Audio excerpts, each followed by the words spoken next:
live in a connected world. You've heard that phrase a lot, right? How connected our world is. We also live in a culture of disconnect. What do I mean about that? Well, I'm walking through the airport as I'm flying in. And I'm coming from Philadelphia and I had to connect through Dallas, and every airport was the same way.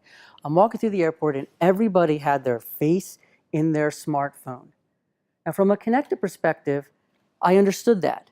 They were trying to figure out where to go, where their gate was, and everything. That's where technology is fantastic.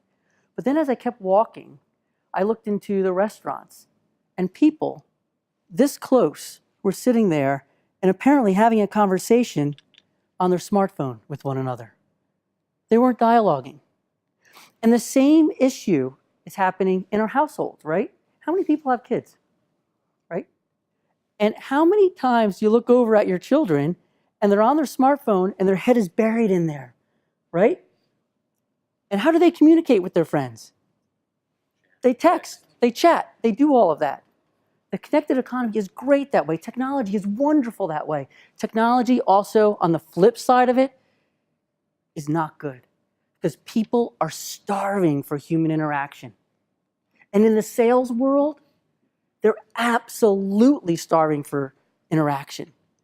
Buyers want you to connect with them. 85% of your financial success is dependent upon your personality. Your ability to connect emotionally with people, your ability to have conversations with people. 85%, Carnegie Institute of Technology research study. Actually, this next trait makes up 40% of your job performance. This next trait. It's how you make people feel. It's how you make people feel important. And it's one trait that we all have, but it represents 40% of your job performance. One trait. That trait is listening. Listening. The trait is not technology-based. It's psychology-based. So the art of active listening is extraordinarily important these days. And that's what EQ is all about. It's how do you understand that? And there are high performers out there that are doing this right now. We call them ultra high performers. You'll hear me say UHPs all throughout. These ultra high performers understand this. They know how to leverage EQ. They know how to connect with people a lot better. They know how to adapt, and they know how to leverage technology to their benefit. And they're absolutely knocking the door down. Massive disconnect between the buyer and the seller as it relates to sales. And the disconnect is this. In sales, typically we're working on logic, right? We're working the sales process.